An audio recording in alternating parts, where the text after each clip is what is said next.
Olá, no TJTV de hoje você vai ver que o PROCON do Rio Grande do Norte lança campanha educativa para incentivar o hábito de verificar a validade dos produtos antes de comprar. Vai ver também que o Judiciário Potiguar vai funcionar 24 horas. E ainda, adolescentes pegos traficando drogas pela primeira vez não devem mais ser privados de liberdade. Não sai daí, o TJTV está só começando.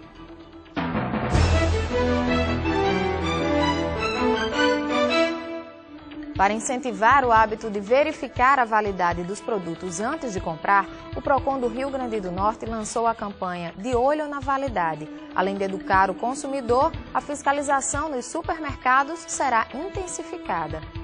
Faz tempo que, para esse consumidor, o preço baixo deixou de ser o único atrativo nas prateleiras dos supermercados. Verificar o prazo de validade dos produtos se tornou fundamental. Tem que estar bem atento, porque é muito perigoso, principalmente laticínio, produtos derivados de leite, que é perigoso, é para criança. Há quem admita que precisa melhorar essa prática quando vai a um supermercado, pois só observa o prazo de validade em alguns itens. Eu examino principalmente aqueles produtos degenerativos, esses que podem se desgastar com maior rapidez, como leite, iogurte, esses produtos mais... por exemplo, o feijão, o arroz, que tem uma durabilidade maior, isso normalmente eu não me preocupo em verificar. Para incentivar esse tipo de iniciativa nos consumidores, já está em vigor o programa De Olho na Validade do PROCON estadual em parceria com a Associação de Supermercados do Rio Grande do Norte, uma campanha voltada à fiscalização dos estabelecimentos. Para o presidente da Asurne, a adesão está sendo muito positiva. 90% dos associados da Asurne participam hoje do programa. Os produtos só podem ficar nas gôndolas dos supermercados até um dia antes de atingir o prazo de validade. Funciona assim, tira, bota no depósito lá onde não pode ser, num depósito exclusivo para eles, e de lá é dado no destino, ou para a indústria ou para o lixo. Se o produto vendido estiver impróprio para o consumo, o fornecedor tem 30 dias para ressarcir o consumidor. E se o problema não estiver visível de imediato, o prazo para a reclamação tem início na data em que o cliente identifica a alteração. Neste estabelecimento, por exemplo, logo na entrada, cartazes e banners foram afixados para esclarecer o consumidor. Se alguém for prejudicado com a venda de produtos com validade vencida, pode formalizar uma denúncia ou procurar o próprio estabelecimento. Esse programa também traz uma indenização direta ao consumidor, porque tantos produtos, se ele encontrar na prateleira que estejam vencidos, o estabelecimento está obrigado a lhe dar um ou outro na validade, sem nenhum custo, sem nenhum ônus. Em via de regra, a reparação do dano recai sobre o fabricante ou importador, mas o comerciante também é responsável nos casos em que estes não puderem ser identificados.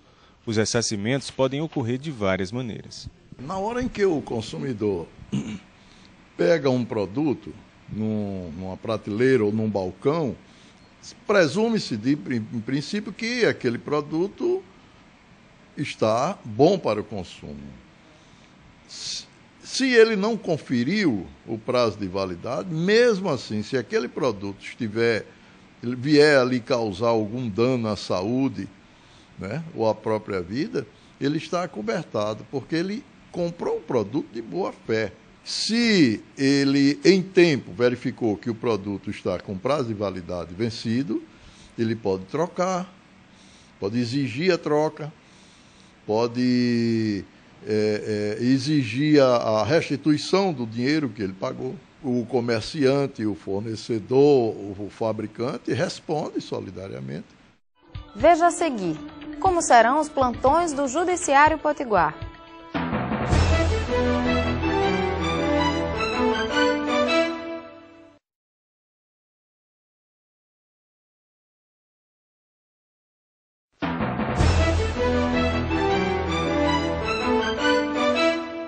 O Poder Judiciário do Rio Grande do Norte passa a prestar atendimento 24 horas por dia. Foram instituídos plantões noturnos, além dos finais de semana e feriados. O novo horário já vinha sendo estudado pelo TJRN desde setembro de 2011 e vem ao encontro das necessidades da população e em atendimento à própria Constituição Federal. Nas ruas, a mudança agradou. É muito válido. Você não tem que aguardar pronto, por exemplo, uma questão da saúde, né, do cumprimento para uma coisa de emergência. É muito válido e a gente espera que eles realmente cumpram e agilize assim a justiça. Graças a Deus ainda não precisei, mas foi muito bom para a população. Essa ampliação do Poder Judiciário, às vezes uma necessidade, uma prisão ilegal, você não precisar passar a noite preso ilegalmente, é importante que esteja o Judiciário funcionando, né? O novo horário de atendimento do Judiciário Estadual com os plantões ficará da seguinte forma. O expediente externo continua das 8 às 14 horas. Já o expediente interno para o atendimento às medidas de urgência será das 14 às 18 horas. Nos sábados, domingos e feriados, o plantão diurno será das 8 da manhã às 6 da tarde. E o plantão noturno ocorrerá todos os dias, das 18 às 8 horas da manhã do dia seguinte, inclusive nos finais de semana, mas atenderá somente às medidas de urgência de extrema necessidade. Muitas vezes, algumas coisas, algumas medidas de urgência, elas surgem durante o período noturno e não há nenhuma possibilidade delas esperarem o dia seguinte sem que haja perecimento do direito das partes, sem que haja algum prejuízo para as partes. Não houve possibilidade de se entrar antes, nem de se esperar o amanhecer do dia, de se esperar o início do expediente normal do outro dia ou do plantão diurno do outro dia. Então, para esses casos, é que nós, diferentemente do plantão diurno, nós teremos um plantão noturno. Não presencial, mas um plantão de sobreaviso, onde haverá 2 juízes em Natal, um para atender demandas da esfera civil e outro para a esfera criminal, que estão de prontidão para atender aqueles casos que realmente exija essa urgência, que não posso esperar o expediente do dia seguinte. O juiz lembra que a implantação do plantão noturno, embora tenha caráter permanente, iniciará em fase experimental, mas já deve surtir benefícios imediatos. Porque atualmente nós temos um lapso, temos um vácuo de atendimento da prestação jurisdicional durante o período noturno. E, evidentemente, há momentos em que é necessário, se faz necessário, que o juiz decida, que os servidores do judiciário, durante o período noturno, atuem. O exemplo clássico, por exemplo, é quando ocorre um sequestro de uma determinada pessoa, em que se necessita de uma interceptação telefônica, e muitas vezes aguardar o amanhecer do dia pode fazer com que se torne irreversível aquela situação. Então, esses casos que venham a surgir, por exemplo, a partir de agora, já teremos uma possibilidade de atendimento. O novo horário do Poder Judiciário é resultado da Resolução 26, em atendimento às determinações da Resolução 71 do Conselho Nacional de Justiça, que prevê o funcionamento da Justiça em caráter permanente. Embora comece por Natal, as comarcas do interior não ficarão prejudicadas. 40% do nosso quadro de servidores está vago no atual momento, 33% dos nossos juízes, do quadro de juízes está vago no atual momento, de tal forma que não dá ainda para manter integralmente essa demanda, essa prontidão, esse plantão em todas as regiões do estado do Rio Grande do Norte. Não significa isso que aquelas necessidades de extrema urgência que venham a surgir no interior do estado, elas fiquem sem uma resposta do judiciário, sem um atendimento do judiciário. Nesses casos de extrema urgência, a própria resolução prevê que os juízes de Natal, eles estão aptos a decidir questões também que surjam no interior do estado. A resolução gerou uma espécie de efeito cascata, já que muitas medidas que precisam ser apreciadas pelo Poder Judiciário dependem dos despachos do Ministério Público, mas o MP já vem estudando um novo horário a fim de acompanhar a mudança. O Ministério Público entende, de fato, a importância do plantão do Judiciário e do Ministério Público no período noturno. Para tanto, já está sendo discutida uma proposta com a instituição, com os integrantes da instituição, e será encaminhada ao Colégio de Procuradores, essa proposta do Procurador-Geral de Justiça, e para viabilizar e assegurar a participação do Ministério Público no período noturno para as questões que de fato requeiram e digam respeito a essa atuação diferenciada tanto do Judiciário quanto do próprio Ministério Público.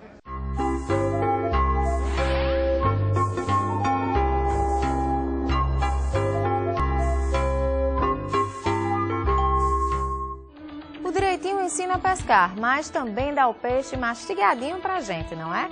Vamos a mais uma explicação sobre o juridiquês. Olá, minha gente. Alguém aí saberia me dizer o que é uma falência de espólio? Vamos ver se alguém na rua soube explicar o que é? Tanto os credores quanto os herdeiros podem requerer a falência do espólio. Falência é pelo menos de doença, você quando está com falência, quando está tudo querendo morrer. É falência de algum órgão, de alguma coisa, né? Órgão público, né? Não é um órgão humano, não, um órgão público, né? Falência do espólio deve ser um tipo de doença, né? Quer ver o cara bota um negócio, não sabe administrar e vai para a falência, gasta mais do que ganha e não pode, né? É ligado ao comércio, algum comércio que vai à decadência. Falência do espólio. Eu sei que é falência, agora espólio não fui apresentado esse sujeito ainda não. Os credores, hein? Querem a falência dos humanos, das pessoas do mundo, né? Pessoal, o juiz corregedor Paulo Maia me explicou que espólio são os bens deixados por quem morreu. Se o falecido era um comerciante, seus herdeiros ficarão com o espólio, inclusive com as dívidas deixadas. E tanto os credores quanto os herdeiros podem requerer a falência do espólio, no prazo de 1 ano, contado da data do falecimento do comerciante. Entendido, gente? Então até o próximo Juridicast. Tchau! No próximo bloco, STJ quer que penalidade de adolescentes envolvidos no tráfico e pego pela primeira vez seja mais branda.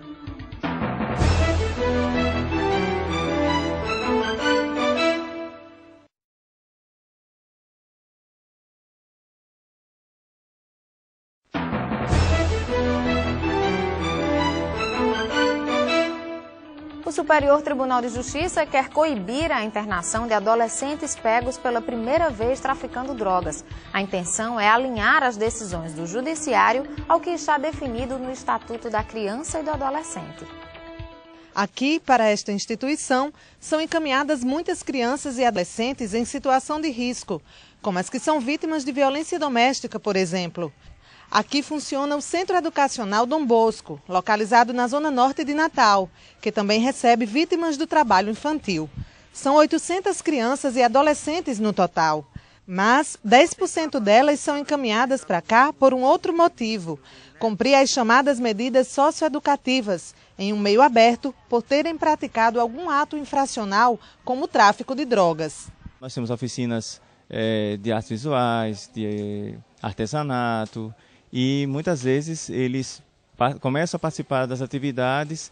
Quando começam a perceber que é uma obrigatoriedade, então eles começam a se evadir, a não mais participar. E também com a família, né? Porque para mostrar para a família que ele precisa também desse apoio em casa. O recebimento de adolescentes que praticam atos infracionais na instituição foi reforçado pela súmula 492 do Supremo Tribunal de Justiça. O dispositivo defende que os autores de atos infracionais que não registraram violência ou grave ameaça à pessoa podem cumprir medidas como a liberdade assistida ou a prestação de serviços. Precisamos de políticas públicas, né, voltadas para esse público, né? Então, que realmente tenhamos mais profissionais, que tenhamos mais instituições como essa que possam receber esses jovens e dar o apoio que eles precisam.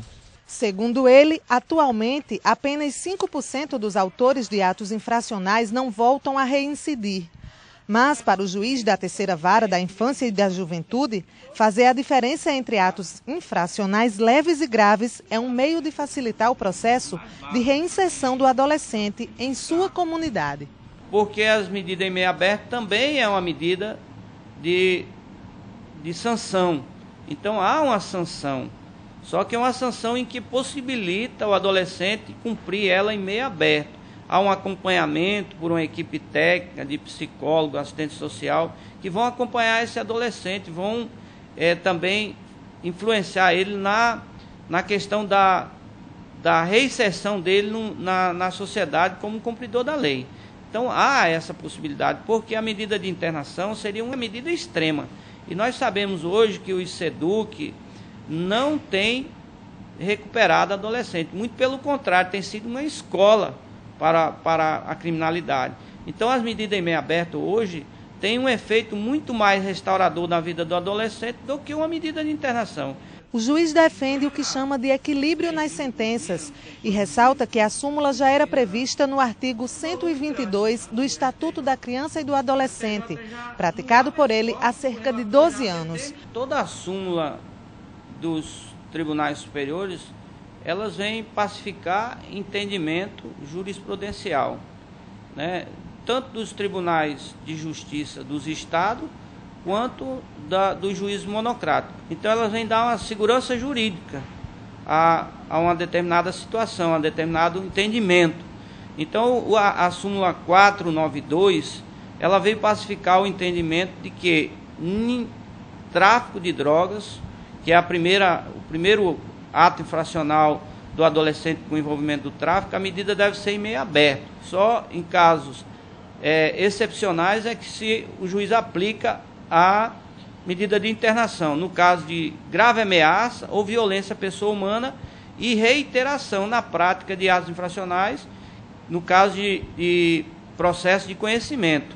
Então, nesse caso, o STJ pacificou o entendimento que já era esposado pelo Estatuto da Criança e do Adolescente. Quem faz da profissão uma missão de vida acaba sempre usando essa vocação para ajudar aos necessitados. Veja o exemplo de hoje do nosso quadro Atitude Cidadã.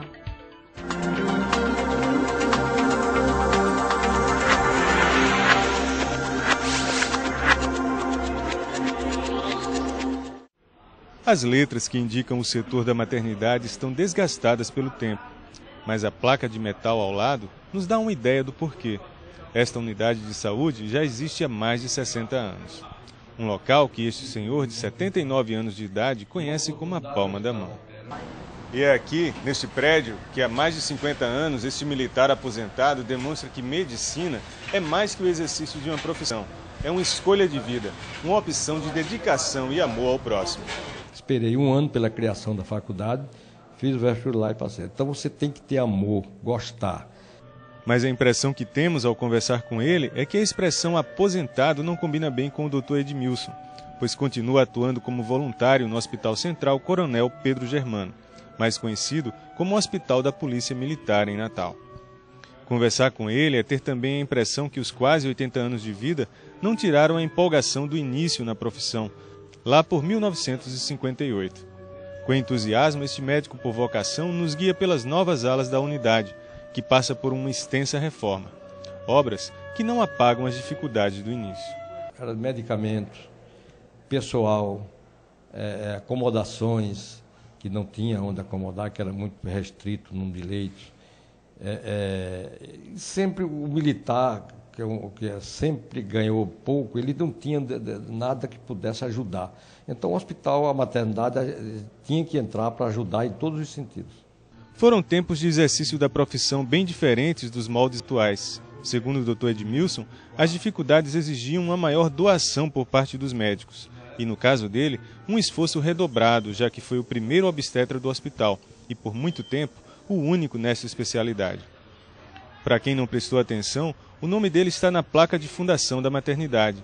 E desde a placa até aqui, tem muita história para contar. Naquela época nós não tínhamos o motor de luz, a energia própria, e eu estava operando com uma cesárea da esposa de um militar que pertencia ao Corpo de Bombeiro, às 2 horas da manhã aproximadamente, quando faltou luz no hospital, e nós tivemos que continuar a cirurgia com o auxílio de uma lanterna que o anestesista usa, o laringoscópio, até chegar à providência da luz.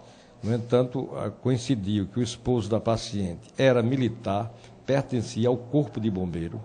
O Corpo de Bombeiro, naquela época, era entre o hospital e o quartel, e rapidamente ele foi e trouxe um carro de emergência e colocou a luz de emergência. Consegui concluir a cirurgia, salvando a mãe e a criança. Hoje, o Dr. Edmilson tem uma clínica particular onde também atende mães carentes, mas faz questão de manter o trabalho voluntário no hospital, visitando cada mãe com a mesma atenção do início da carreira. Uma dedicação reconhecida. Isso é muito importante, olha, porque até as mães, ajuda as mães que estão em dificuldade com seus filhos, e assim, o trabalho voluntário é importantíssimo. Tem um acompanhamento de um médico tão conhecido como ele, né? Já, como ele diz, já passou a vida toda já atuando aqui, é bom para isso. Quando eu atendo uma pessoa, uma paciente, uma mulher, eu me sinto muito bem. A Polícia Militar, para mim, faz parte da minha vida, certo? Antigamente eu tinha a minha casa e tinha o Hospital da Polícia Militar. Eu vivia para esses dois setores, tá? Então, ainda hoje eu conto tudo do mesmo jeito. Quando eu venho aqui, me sinto muito bem, tanto é que tem um filho meu que hoje é médico, é major, e ele hoje está aqui no meu lugar, fazendo aquilo, tudo que eu fazia naquela época. E eu nunca me arrependi, e hoje continuo do mesmo jeito fazendo. Todo militar que me procura, porque eu tenho hoje na polícia famílias inteiras que eu fiz o parto. E nunca deixei de vir aqui e continuarei até não poder mais. Acompanhe sempre as notícias do Judiciário Estadual no site do Tribunal de Justiça ou no Twitter. Se tiver dúvida ou sugestões, basta enviar um e-mail para a gente. Os endereços estão no seu vídeo. A gente fica por aqui. Uma ótima semana para você e até o próximo programa.